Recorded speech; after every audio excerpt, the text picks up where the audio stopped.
Hola, beautiful people. It's your girl, Miss Amayzin, so amazing, and welcome back to my tea party, my little teacups, and Happy New Year. It is the first week of January 2022. So, how many of you went to work or went to school or wherever you had to go today and put 2021? Oh, that's me waiting for you to admit it. Yeah, I took a longer pause because I know you guys are gonna lie because I can't see you. So, yeah. But this week we're gonna be talking about all types of anxiety. And before I get into other people's business, I gotta at least give you an idea of my business. So, we're gonna start with me today, and then we're gonna have some more guests later on this week. Let's get started. So, a lot of my close family and friends may know this, but a lot of people who don't actually have real life conversations with me may not know this. But I suffer from success anxiety. And at first, I thought it was something that I was making up or something that I just put together in my head because you know me, I like to put words together and make up my own shit. So I thought it was just something that I came up with on my own. But before I wanted to record this video, like a couple of days ago, I was like, let me Google what it is and see what I come up with. So I went and I Googled success anxiety. Guys, it's a real fucking thing. Who knew? Not me, but I found out, and everything that I was feeling and thought it was, that's what it was.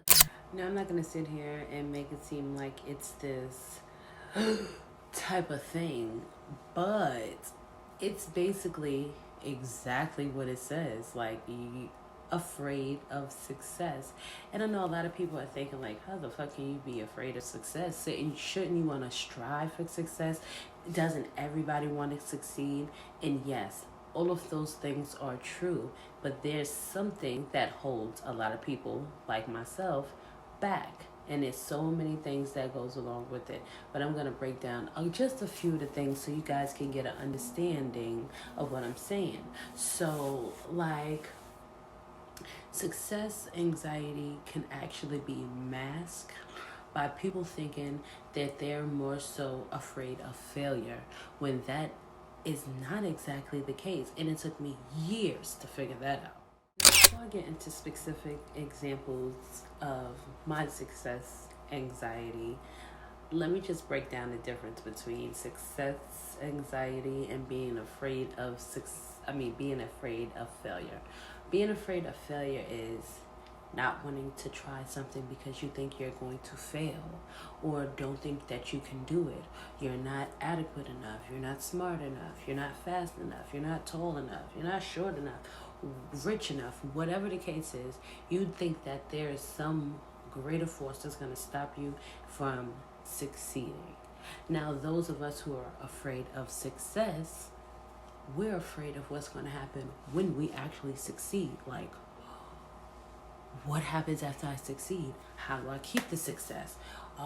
What are people going to think of me afterwards? What do people think of me now? It's like a lot of pressure. I broke down those two. I've realized that my success anxiety is a two-parter.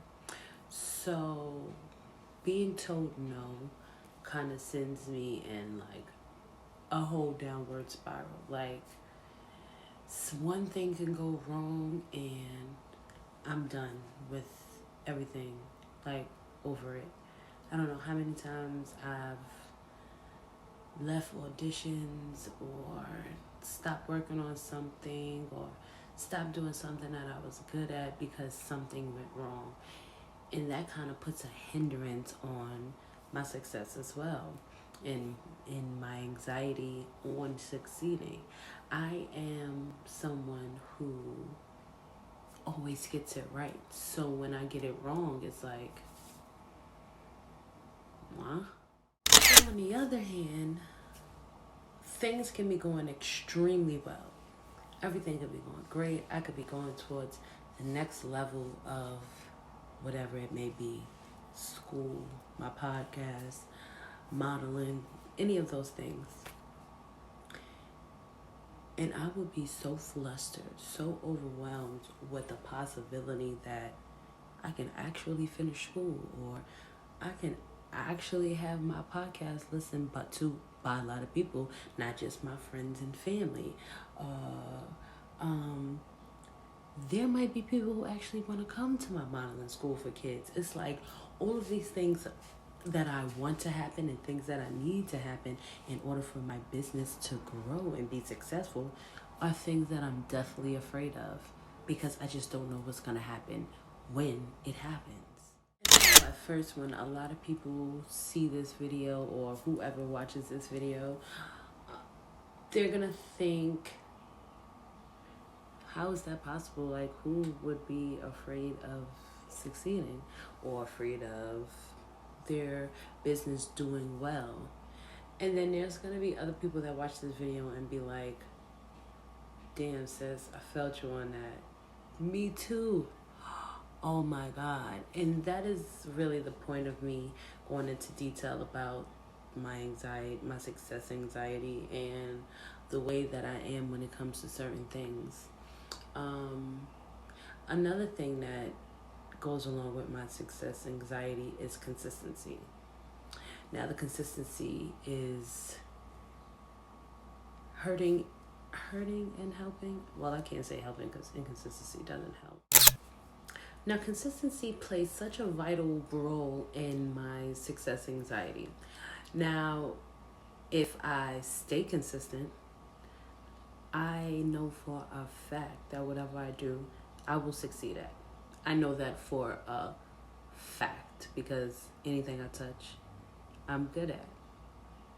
But also, if I stay consistent, I will succeed. Like, do you see how it can literally be an uphill battle all up in here? Like, everything that I want is right here, right? And then you have success anxiety right in the middle. So there's me, there's my success anxiety, and there's my goal. How do we get this motherfucker out the way?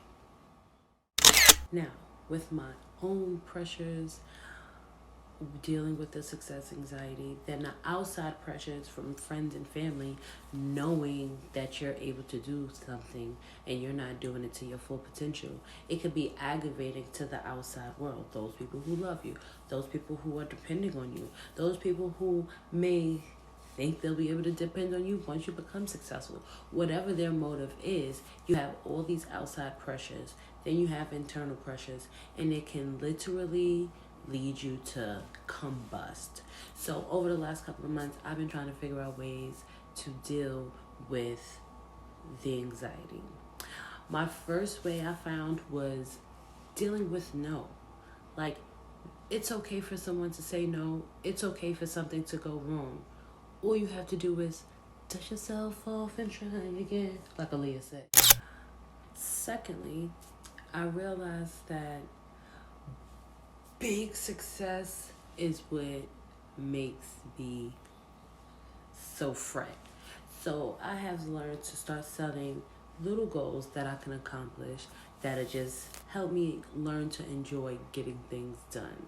I'm somebody who says I'm going to do something and do something else. So those little things help me, motivate me to keep going. Like, for example, if I know that I want to record a video for you guys and post it on Tuesday, before Tuesday, I need to get little things done. What are some little things that need to be done?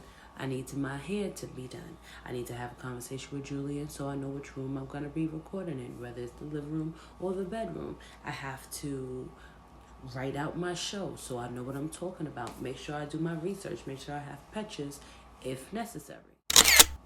And after I've gotten each little one of those goals done over however long that I gave myself to do it, and then I get to the recording process and I get to the posting process, I'm always so excited because I've done so much work. I've set these little goals. I've accomplished these little goals to have it done by a certain time. I've done it, and now you guys get to see the finished product. So for me, that's like, It may be something so small, just posting a video on Instagram. People do it all the time. But to me, it's like I set so many goals and I got it. So why can't I just make those things bigger? Why can't I make my goals bigger? Why can't I make the success bigger? What is stopping me?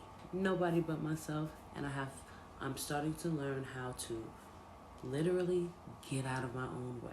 That's always been my problem. Last but not least, I think it is very necessary that I repeat this in the words of Aaliyah. If at first you don't succeed, dust yourself off and try again. Dust yourself off and try again, try again. I love you guys for listening. This week we are really going to be focusing on mental health. So please make sure you stay tuned in to What's the Tea with Amayzin Lee. And thank you for coming back, my little teacups. P.S. If you aren't already, what are you waiting for? Follow Knockout Treats. Get you some. Get you some. Get you some. Get you some. Get you some. All right.